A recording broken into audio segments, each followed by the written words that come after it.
আমার স্বপ্ন যে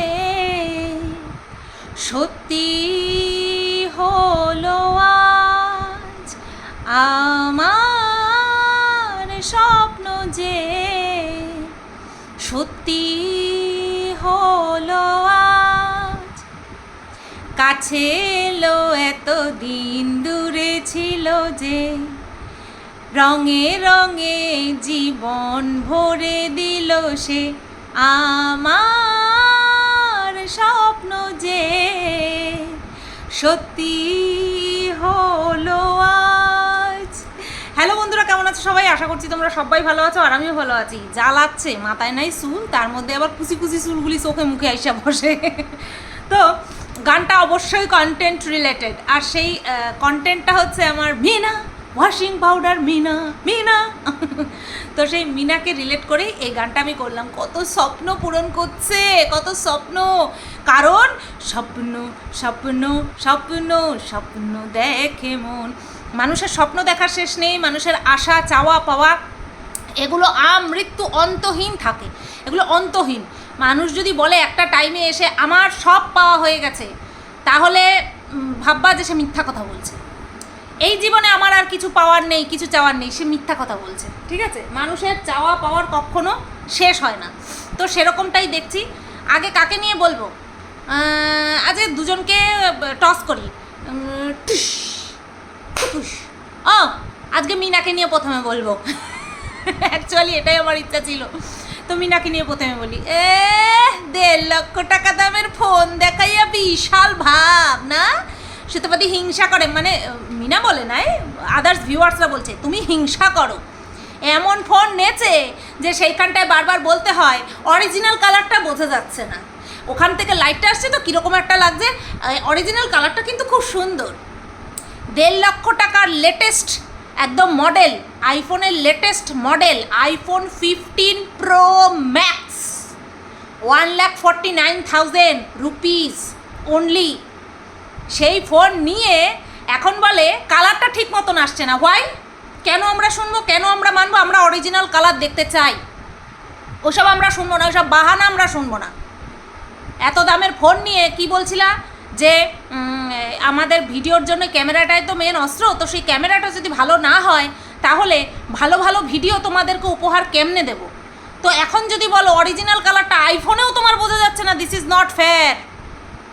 আইফোন বিখ্যাতই হচ্ছে অরিজিনালিটির জন্য, অরিজিনালিটির জন্য বিখ্যাত। সেখানে তুমি যদি বলো অরিজিনাল কালারটা বোঝা যাচ্ছে না, তাহলে ওই যে তোমাদের সামনে যেখানে ল্যাঠা মাছটারে ছুঁড়ে মেরেছিল, ল্যাঠা মাছ না কী মাছ ছিল, সো ওখানটা ফোনটারে ছুঁড়ে মারো যাও, আর আমি গিয়ে টুক করে নিয়ে আসুন। এটাই হচ্ছে আমার মেন চক্রান্ত। না গো না, ও যখন আমি ওর ভিডিওটা দেখছিলাম আর আমি বলছি তাহলে 1.5 লক্ষ টাকা দামের ফোন নিচ্ছিস কী করতে? ওর ফোন মানে ভিডিওটা চলছে আমার ফোনে, আর আমি ফোনের দিকে তাকিয়ে তাকিয়ে বলছি, মনে হয় সামনে থাকলেও আমি বলতাম বড় তো 1.5 লক্ষ টাকা দামের ফোন, আইফোন, ওরে বাবা কিস্তিতে এখনও টানছিস। হ্যাঁ, আবার বলছিস গায়ের চুড়িদারটা ঠেকিয়ে অরিজিনাল কালারটা দেখা যাচ্ছে না। আমি প্রথমেই ভেবেছিলাম তোকে ঢাকি টিকির দেবো এই ফোন নিয়ে। হ্যাঁ, তা বলতে নেই আমার এই যে এটা কি, আমি আমারটা আইফোন 11 বলতে যাচ্ছিলাম, কত বড় ক্ষমতা আমার। আমারটা হচ্ছে OnePlus 11R, তো সেটাই আইফোন 11 বলতে যাচ্ছিলাম। আমারটা হচ্ছে 11R। আমার যা কালার আসে ফ্রন্ট ক্যামেরার থেকে ব্যাক ক্যামেরা ভিডিও করার সময় সুপার। মানে আমি ব্যাক ক্যামেরা দিয়ে যখন ভিডিও করি না, ধরো ট্রেনে ট্রেনে গেলাম, প্রাকৃতিক পরিবেশ যখন আমি দেখাতেই থাকি, কারণ আমি ফোনে দেখছি কি সুন্দর আসছে। নো ডাউটলি আমার ফোনের ব্যাক ক্যামেরাটা খুব ভালো।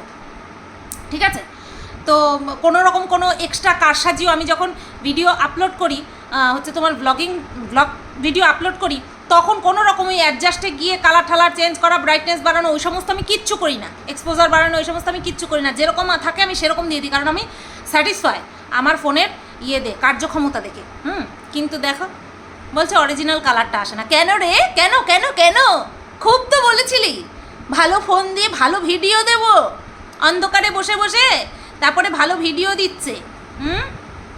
অ্যাকচুয়ালি আইফোনে দেখবা ও যখন বাইরে গিয়ে ফুলের কালারগুলো দেখায় খুব সুন্দর ক্যাপচার করে, আলো যেরকম থাকবে সেরকমভাবেই কিন্তু ক্যাপচারটা করবে। আর আমাদের খাস ফোন তোমার আলো না থাকলেও ফটাং করে মুখের সামনে একদম আলো জ্বালিয়ে ধরবে, দেখলে হবে খাচ্চা আছে খাচ্চা, তোর ফোনের দাম নাই, বুঝছো? আচ্ছা, এইবার আসি একটা বিষয়, সেটা হলো গতকালকে কে ঘোমটা দেয়নি, কে ঘোমটা ছাড়া ওই বাবার মাথায় জল ঢেলেছে, সেটা নিয়ে আমি একটা মন্তব্য করেছিলাম। সেটা আমাকে একজন বলেছে, পার্সোনালিও বলেছে, আবার হচ্ছে তোমার ভিডিওতে কমেন্টও করেছে। সেটা হচ্ছে মিনা গায়ে আঁচল দিয়েছিল, মিনার বৌদি দেয়নি। আচ্ছা, সেটা আমি ভিডিওটা করার আগে আরও একবার দেখে আসলাম যে হ্যাঁ, মিনা কিন্তু গায়ে আঁচল টেনে নিয়ে তারপরে বাবার মাথায় জল দিয়েছিল, বাট বৌদি সেটা করেনি।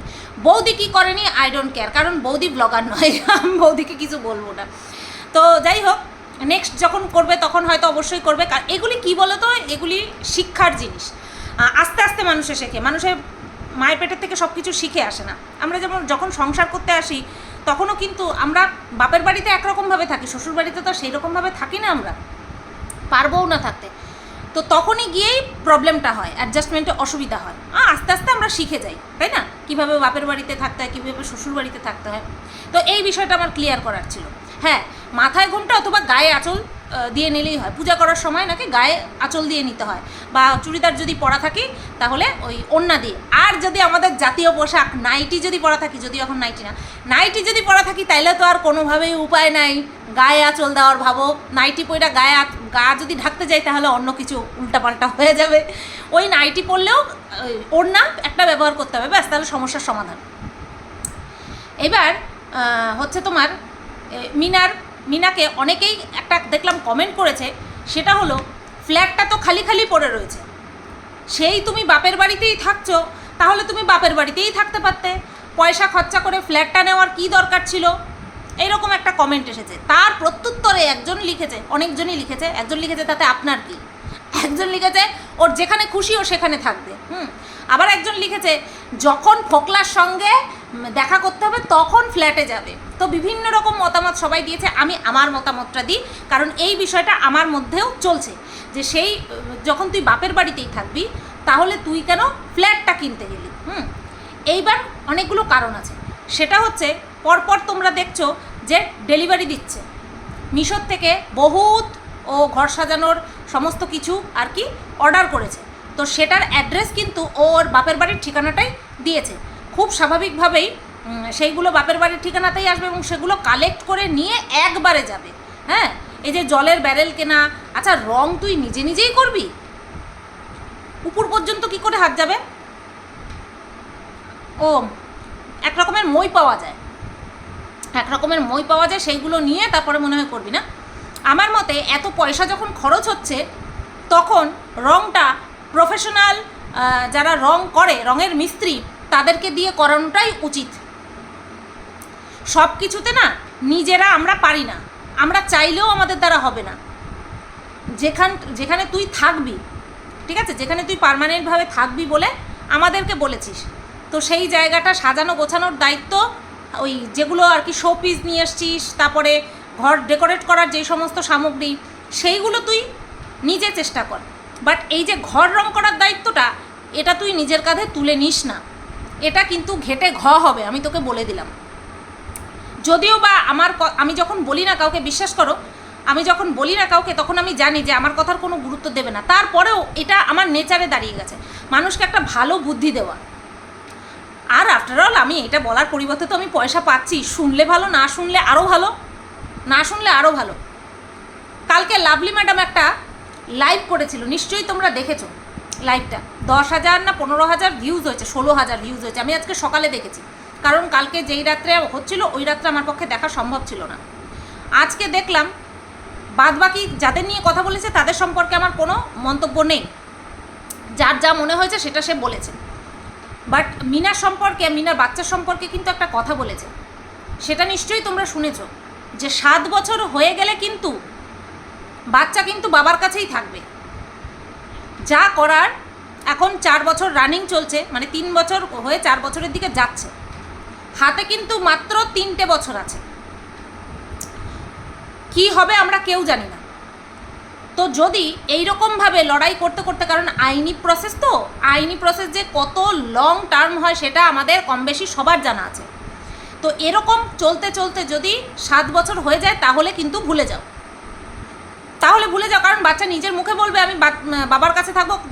বাচ্চার মেমোরি থেকে অলরেডি মায়ের স্মৃতি বিলুপ্ত হয়ে গেছে, কারণ বাচ্চা এমনিতেই ছোট, তার যে মেমোরিতে যেই জায়গা সেটা এমনিতেই ছোট, তার মধ্যে বাচ্চার মেমোরি পাওয়ার স্ট্রং হয়নি যে একটা দেখবো সেটাকে মনে রাখতে পারবো। তো 7 বছর যখন হবে অটোমেটিক্যালি বাচ্চাকে যখন জিজ্ঞাসা করা হবে তুমি কার কাছে থাকতে চাও, খুব ইজিলি বলবে আমি বাবার কাছে থাকতে চাই। হয়তো মার মুখটাও তখন মনে থাকবে না, কারণ ওর সামনে থেকে কিন্তু মায়ের প্রতিচ্ছবি পুরো মুছে ফেলা হয়েছে। তো এই বিষয়টা নিয়ে কিন্তু আমিও বলেছিলাম, এই যে লাভলি ম্যাডাম যে বলেছে গতকালকে, এই বিষয়টা নিয়ে কিন্তু আমি এর আগে বহু আগে বলেছি। অ্যাকচুয়ালি যেই কথাগুলো হয় না পরবর্তীতে, সেই কথাগুলো আমি অনেক আগে বলে রাখি। তো বিশিষ্ট একটা ব্যক্তি নই বলে আমার কথা কেউ মানতে চায় না, কেউ দাম দেয় না, কেউ অপমান করে, তো এরকমটাই হয়। তো সেই কারণেই বললাম, এই একটা প্রসঙ্গ থেকে এই একটা প্রসঙ্গতে চলে গেলাম উদাহরণ টানার জন্য। রঙটা প্রফেশনাল রঙের মিস্ত্রিকে দিয়েই করা, নতবা ঘেটে ঘ হবে। প্রফেশনালিজম বলে একটা বিষয় আছে, জানিস তো মিনা, প্রফেশনালিজম বলে একটা বিষয় আছে, নতবা কিন্তু আমরা সবাই সব কিছুই করতে পারতাম। দেখি তো কিভাবে মাল মশলা মাখিয়ে ইট গাঁথনি দিয়ে তারপরে বাড়ি তোলে, আমরা করতে পারতাম, কিন্তু পারবো কি? পারবো না। সবেরই একটা হাতে শিক্ষা আছে, ঠিক আছে, হাতের শিক্ষার একটা ব্যাপার আছে, একটা প্রফেশনালিজমের ব্যাপার আছে। সব কিছু নিজে পারবো, একাই পারবো, ওটা ভাবিস না, ওটা সম্ভব না, ওটা হবেও না। একটা ভালো রঙের মিস্ত্রি খোঁজ করে রং করিয়ে নেয়। তো এই তো গেল হচ্ছে তোমার এই রঙের বিষয়টা। তারপরে আসি হচ্ছে তোমার এই যে সোনার গয়না কিনেছে, একটা লকেট কিনেছে, লকেটটা বেশ ভালো বড় সাইজের আর সুন্দর হয়েছে। তা বলছে আমি আমার ছোট ছোট ইচ্ছেগুলো পূরণ করছি। বেশ ভালো কথা, পয়সা ইনকাম করছিস, ইচ্ছেগুলো পূরণ করছিস। সোনার চেনের সাথে, বাবার দেওয়া সোনার চেনের সাথে একটা লকেট পরবি, তোর ইচ্ছে ছিল, সেটা এখন পূরণ করছিস, ঠিক আছে। বানাতে দিয়ে রেখেছিলিস অনেক আগে। এখন সবাই বলবে মিনা যাই করে না কেন তুমি বাদ সাধো, কেন বলো তো? আমি নিজে প্রচণ্ড হিসাবি, তো সেই কারণে এই কথাগুলো অটোমেটিক্যালি চলে আসে। এবার দেখবে কারো সম্পর্কে কাউকে আমরা কিভাবে জাজ করি, তার মতন করে জাজ করি না, আমরা নিজেদের মতন করে জাজ করি। তোমরা করো কমেন্ট বক্সে, আমি করি আমার ভিডিওর মাধ্যমে। আমার মতানুযায়ী এই মুহূর্তটা এই খরচাগুলো এড়িয়ে গেলে ভালো হতো, স্বপ্ন পূরণের জন্য অনেক সময় আছে। আবার পর মুহূর্তে আমি নিজেকেই বোঝাই তোর চিন্তা করার দরকার নেই, যেমনটা কিনা আমাকে সবাই বলে তোমার চিন্তা করার দরকার নেই। আমিও কিন্তু নিজেকে মাঝে মধ্যে বোঝাই যে তোর চিন্তা করার দরকার নেই, তো প্রচুর টাকা ইনকাম করছে, ও তো বোকা, তো থরি বোকা যে ও সবটাই ওর ইচ্ছে পূরণের দিকে ঢেলে দেবে। আচ্ছা, নিজেই বলল যে ওর হচ্ছে কি যেন বলে, ছেলের জন্য। তোমরা এবার বলবে যে আমি সোনার জিনিস বানাচ্ছি, ছেলেকে কেন রূপোর আংটি দিয়েছি। তো এই বিষয়গুলো ওর মাথাতেও চলে, আর তার জন্য উত্তর নিয়েই এসেছে যে ছেলের জন্য আমি তৈরি করে রেখেছি, কিন্তু দেখাবো না সেগুলো। কেন দেখাবি না? সবই তো দেখাচ্ছিস। ছেলের জন্য যে তৈরি করে রেখেছিস কেন দেখাবি না? এই যে তুই বললি না যে ছেলের জন্য আমি তৈরি করে রেখেছি সেগুলো দেখাবো না, এই কথাগুলো কোন দিকে ইঙ্গিত করে জানিস? কোন দিকে ইঙ্গিত করছে তুই আইডিয়াতেও আনতে পারবি না যে কোন দিকে ইঙ্গিত করছে। তোর নামে অলরেডি তোর শ্বশুরবাড়ির লোকজন সোনা চুরির অপবাদ দিয়ে রেখেছে, বুঝতে পেরেছিস? সোনা চুরির অপবাদ দিয়ে রেখেছে। তো এই সোনা, তুই যে তোর ছেলের জন্য সোনার গয়না বানিয়ে রেখেছিস, ছেলেদের আর কি সোনার গয়না, ব্রেসলেট, চেন, আংটি, এর থেকে তো আর বেশি কিছু হতে পারে না। তো এই যে বললি তুই ছেলের জন্য তৈরি করে রেখেছিস কিন্তু আমাদেরকে দেখাবি না, কেমন যেন লাগছে না? যে সব দেখাচ্ছিস অথচ ছেলের জন্য কি বানিয়েছিস সেটা দেখাবি না। তাহলে রূপোর আংটিটা কেন দেখিয়েছিলিস? যে ছেলের জন্য একটা রূপোর আংটি নিয়ে আসলাম, ঠিক আছে, বাচ্চাদের হাতে গলায় মানে কোনো শরীরে যতক্ষণ না পর্যন্ত বুঝ হয় সোনার জিনিস না দেওয়াই ভালো। সোনার যেই দাম, আমাদের যাদের বুঝ আছে তারাই আমরা বেখেয়াল বশত কত অঘটন আমাদের সাথে ঘটে যায়, পরে আবার খুঁজে হয়তো পেয়ে যাই। কিন্তু বাচ্চা মানুষ খেয়ালও করতে পারবে না, সেক্ষেত্রে ঠিক আছে। রূপোর আংটি এনেছিস, রূপোর আংটি পরিয়ে রাখবি, সে ঠিক আছে। আগে নিয়ে আয় তো বাচ্চা, তারপরে এখন বলছিস যে করে রেখেছি কিন্তু দেখাইনি। আমি জানি না কেন বললি কথাটা, কারণ এখানে তোর তো শুধু মানে কি বলবো, হেটার্স নেই, লাভার্সও রয়েছে, শুভাকাঙ্ক্ষীও রয়েছে। যাদের প্রশ্নের জন্য, যাদের কটাক্ষের জন্য তুই আগে থেকে বললি যে তোমরা বলবে যে নিজে সোনার গয়না পরছি, ছেলের জন্য কেন রূপো, তাহলে তাদের কথাও তোর মাথায় রাখার দরকার ছিল না, তাদের কথাও মাথায় রাখার দরকার ছিল না, তাই না? দেখাবি না যখন ছেড়েই দে না, দেখাবো না আমি, ওইভাবে বলে কী লাভ, কেন দেখাবি না? আফটার অল এখান থেকেই তো কামিয়ে করছিস। যদি না দেখানোর হয় তাহলে টপিকটাই তুলবি না। সন্দেহ হয় কেন বলতো? এখনকার দিনে কে ভালো কে খারাপ ও বোঝা দেয় কে খারাপ কে ভালো। তো যাই হোক, এইবার আসি টাইমিংয়ের ক্ষেত্রে। কটা বাজে বললি? মেহেন্দি পড়তে পড়তে 3টে বাজে, 2:44 বাজে না, 2:45 বাজে। জানিস তো, মানুষের একটা অভ্যাসে দাঁড়িয়ে যায়, একটা রুটিন মানুষ যদি সেট করে তাহলে সেটাই তার অভ্যাস হয়ে দাঁড়িয়ে যায়। তুই এই যে 2:45-র সময় আমাদেরকে বলছিস আমার চোখ ছোট ছোট হয়ে এসছে, এখন শুতে যেতে হবে, মেহেন্দি পড়ছিস, যেটা কিনা নেসেসারি, এতটা নেসেসারি ছিল না যে এত রাত করে তোকে ঘুমাতে হবে। তোর লাইফ তুই করতেই পারিস, কিন্তু এই যে তোর লেট করে শোয়ার অভ্যাসটা, এটা কিন্তু তোর থেকে যাবে। আমি বহু মানুষকে দেখেছি যারা কিনা সন্তানের জন্য রাত জেগে থাকতে থাকতে তাদের পরবর্তীতে ওই টাইমটাই তাদের অভ্যাস হয়ে গেছে ঘুমানোর। ছেলেটাকে যদি নিয়ে আসিস, ছেলের সামনে যদি তুই জেগে থাকিস, এখন ছেলেটা হচ্ছে ঘুমালে পরে কাদা হয়ে যাবে,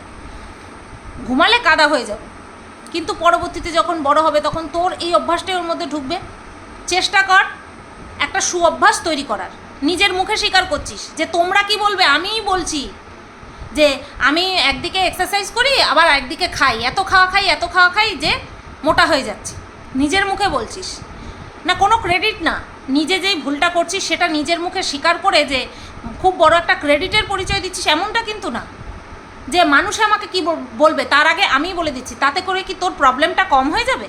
মানুষে বললেও তোর একই প্রবলেম থাকবে, মানে তুই মোটা হচ্ছিস তুই মোটা হবি, আর তুই বললে পরেও তুই মোটা হচ্ছিস তুই মোটা হবি, কারো কোনো কিছু প্রবলেম হবে না। মাঝখান থেকে আমাদের কি বলতে সুবিধা হবে, তুই হচ্ছিস জ্ঞান পাপি, মানে সব জানিস সব বুঝিস কিন্তু করিস সেই খারাপটাই। জামা কাপড়, আমার মনে হচ্ছে অতিরিক্ত পরিমাণে মনে হয় তুই মানে জামা কাপড়ের দিকে তোর ঝোঁকটা বেশি হয়েছে, অতিরিক্ত। যখনই যাচ্ছিস কিছু কেনাকাটা করে নিয়ে আসছিস, এগুলো এখন যদি ভাবিস যে আমি ইনকাম করছি আমি যা খুশি করবো, তাহলে কিছু বলার নেই। মিতব্যয়ী হওয়াটা না মানুষকে সবসময় ভালোই রাখে। মিতব্যয়ী হওয়া, বুঝে শুনে হিসাব করে খরচা করা, এটা কিন্তু মানুষকে সবসময় মানে কি বলবো প্রচণ্ড পরিমাণে ব্যাক সাপোর্ট দেয়। আর উড়নচণ্ডী হলে পরে তারও কিন্তু মাসুল গুনতে হয়। এখন রমরমিয়ে তোর চ্যানেল চলবে, রমরমিয়ে তুই দু হাত ভরে ইনকাম করবি, কিন্তু তার মানে 2 হাত দিয়ে টাকা খরচা করবি এরকমটাও তো ঠিক না। বাদবাকি তোর টাকা, তোর পয়সা, যা খুশি কর। এইবার আসি ফোনদীপের কথায়। আমি নিজের জীবনটাকে সাজাচ্ছি গোছাচ্ছি, তুই আমার জীবন বরবাদ করবি? হ্যাঁ, তুই আমার জীবন বরবাদ করবি? ডেলিকে ডেলি ঠ্যাং দুটো সোফার তলায় ঢুকিয়ে দিয়ে সিট আপ মারছি, পেট কমাচ্ছি, তোর মতন মুটকুকে আবার ঘরে তুলবো? আমার জীবন নষ্ট করবি, আমার জীবন বরবাদ করবি? আমি আমার জীবনে বজরংবলীকে ঢুকিয়ে এনেছি, আর ছাড়বো না বজরংবলীকে। বজরংবলীকে যে একবার ঘরে স্থান দিয়েছে, যে একবার মনে স্থান দিয়েছে, ঘরে তো না মনে স্থান দিয়েছে, মনের দরজা বন্ধ করে দিয়েছে বজরংবলীকে ঢুকিয়ে, তোর আর জায়গা নেই মিনা, তোর আর জায়গা নেই। বুঝতে পেরেছিস? কত বড় সাহস! ফোনদীপের ফিটফাট লাইফে এখন তুমি তোমার নাকটা গলাচ্ছ? হ্যাঁ, ফোনদীপ বলেছে আমার জীবন নষ্ট করবি। 2টো স্বামী নিয়ে তো ভালোই আছিস, 2টো স্বামী নিয়ে তো ভালোই থাকছিস, থাক না তুই তোর মতন, আমার জীবনটা কেন বরবাদ করার জন্য উঠে পড়ে লেগেছিস? এরকম করে বললো ফোনদীপ। আমি ফোনদীপকে একটা কথা জিজ্ঞাসা করতে চাই, আমাদের না জানিয়ে তুমি কতবার মিনার সাথে গিয়ে দেখা করেছো, স্বামীর ধর্ম পালন করেছো? কতবার পালন করেছো? বলো বলো বলো।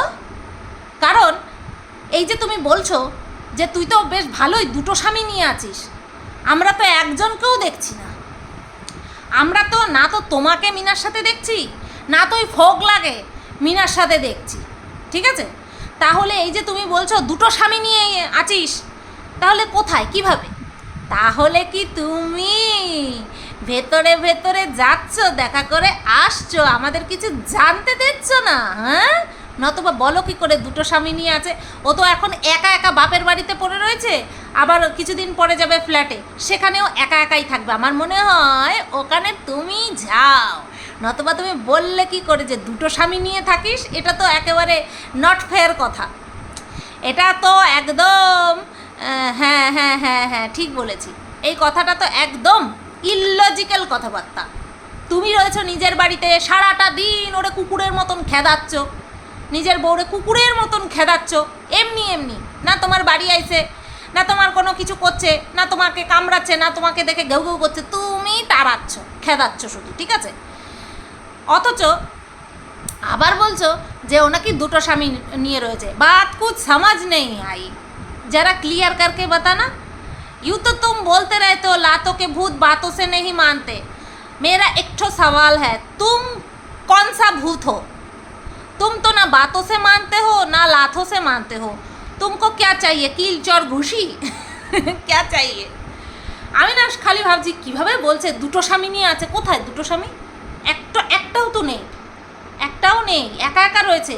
আচ্ছা, খুব যদি হিংসা হয় ফন্দীপ, খুব যদি হিংসা হয়, তুমি ওর থেকে একটা বাড়াও, 3টে বউ নিয়ে থাকো, হ্যাঁ, তাহলে যদি হিংসার পরিমাণটা একটু কমে, ও 3খানা বউ নিয়ে থাকো, ও দুটো স্বামী নিয়ে রয়েছে তো তুমি 3টে বউ নিয়ে থাকো, আর নয় বিজোর যদি ভালো না লাগে তাহলে জোর করো, তাহলে 4টে বউ নিয়ে থাকো, কিন্তু ওর থেকে তোমার বেশি রাখতেই হবে, 4টে বউ নিয়ে থাকো। এত হিংসা করে না বাবা, ও দুটো স্বামী নিয়ে রয়েছে, ও ভালো রয়েছে, আনন্দ রয়েছে, এত হিংসা করতে নেই।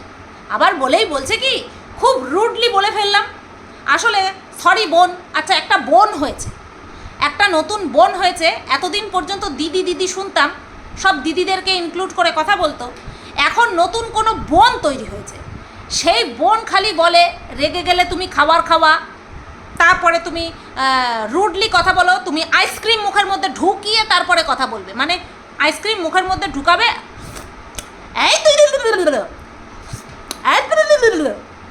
আবার এরকম করবে নাকি?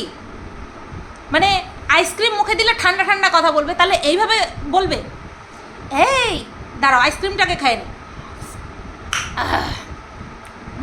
Heavy heavy heavy special heavy, তারপরে বলবে তুই তুই হলি কুকুর, তুই হলি অপদার্থ, তুই হলি ছোট লোক, এরকম করে বলবে আইসক্রিম খেয়ে মিষ্টি মিষ্টি কথা বা ঠান্ডা ঠান্ডা কথা।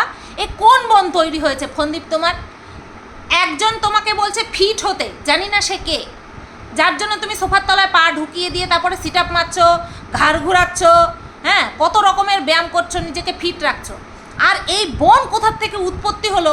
এই বোন তো তোমাকে সেই মানে তুমি যেই সমস্ত করছো ফিট রাখার জন্য, নিজেকে যেই যোগাসন ব্যায়াম ট্যায়াম করছো, তার মধ্যে তো জল ঢেলে দিচ্ছে। মানে তুমি সকালবেলা ধরো তুমি তোমার যোগাসন করছো ফিট রাখার জন্য, আর রাত্রেবেলা যখন মন কি বাত বলতে বসছো তখন তোমার আইসক্রিম খেতে হচ্ছে, কারণ তুমি যখনই বলছো, তুমি যখনই মন কি বাত বলো তখনই তুমি হচ্ছে কাউকে না কাউকে কটাক্ষ করো। তো সেই কারণের জন্য তোমার মুখে আইসক্রিম যদি ঢোকাতেই হয় প্রত্যেক দিন, কারণ মান কি বাত তো প্রত্যেক দিন বলতে হবে, তাহলে তোমার ওই যে সকালবেলার যোগাসনে এই আইসক্রিমটা তো একেবারে জল ঢেলে দিল, তোমার খাটনির সমস্ত একদম দফা রফা শেষ করে দিল, দফা রফা শেষ করে দিল, পোক্ত হবে। আমি এরকম একটা কথা দুটো মিনিং সমার্থক শব্দ দুটো ব্যবহার করি, কার কী করার আছে বলো, ঠিক আছে? তা ফন্দীপের এখন একটা নতুন বোন হয়েছে, যে কিনা ওই যে বলে না নিউট্রিশনিস্ট, নিউট্রিশনিস্টরা তো আসলে কোনটা তো কোন খাবারে নিউট্রিশন পাওয়া যাবে, পুষ্টি পাওয়া যাবে, সেরকম তো এই বোনটা হচ্ছে পার্সোনাল অ্যাসিস্ট্যান্ট ফন্দীপের। তুমি রাগ হয়েছে তুমি এটা খাও, তোমার মাথা খারাপ হয়েছে তুমি এটা খাও, তুমি কটু বাক্য বের না করে তুমি আইসক্রিম খাও, এরকমভাবে ডায়েট চার্ট, হ্যাঁ ডায়েট চার্ট ঠিক করছে ফন্দীপের ওই বোন নতুন হয়েছে। আচ্ছা, এইবার এই এসপি অফিস টফিস নিয়ে আমার কিছু বলার নেই, ওটা ওরাই বুঝে নেবে, আমার ওই ব্যাপারে কিছু বলার নেই। আসি মাসিমার কাছে, হ্যাঁ ওই রক্ত নিতে যে আইছে 3 বছর বাড়াইয়া দিছে, 60 বছর বয়স আমাকে মাসিমার, তারে 63 বানায় দিছে। 63 তো কত ঘুরা বাড়াইতেছে ইউটিউবে, 63 এই খাং খাং খাং খাং খাং। মনে পড়ে তোর মুখে 3টে নাতি মারি, সেই 63 বলে যারা খেপাতো। আর সেই ফন্দীপের মারে 63 বছর বানায় দিছে, বলে এমনিতে আমি কমাই, তার মধ্যে আমার আবার বাড়ায় দিছে 60 বছর 3 মাস। 3 মাস হয়েছে লক্ষ্মীর ভাণ্ডার পায় না এখন আর, তার মানে 60 বছর হয়েছে। তার কত বড় সাহস, হিম্মত, 3 বছর বাড়ায় দিছে, 63 বছর করে দিছে। ভাবা যায়, যাবজ্জীবন কারাদণ্ড দেওয়া উচিত এর জন্য। আর কথায় কথায় আমাদের ফন্দীপ চলে যায় ছাদে, যাযাবরের মতন ভূমিকা পালন করতে আসে। খালি ওই গ্যাসের ওভেনটা নিয়ে ছোটে ছাদে, নাও পিকনিক, একটা পিকনিক, 12 মাস পিকনিক, যখন তখন পিকনিক। একটা জিনিস তখনই স্পেশাল থাকে যখন সেই জিনিসটা বহুদিন পর কেউ করে, বা বহুদিন পর কেউ খায়, বহুদিন পর কেউ যায় কোনো জায়গায়, সেটা হলো স্পেশাল। কথায় কথায় স্পেশাল বললেই স্পেশাল হয় না। তো চলো বন্ধুরা, ভিডিওটা কেমন লাগলো অবশ্যই কমেন্ট করে জানিও। সবাই তোমরা ভালো থেকো, সুস্থ থেকো, আর ভুল ভ্রান্তি দেখলে বলে দেবে, আমি বুঝে পরের দিন ঠিক একদম দফা রফা শেষ করে দেবো বক্তব্য।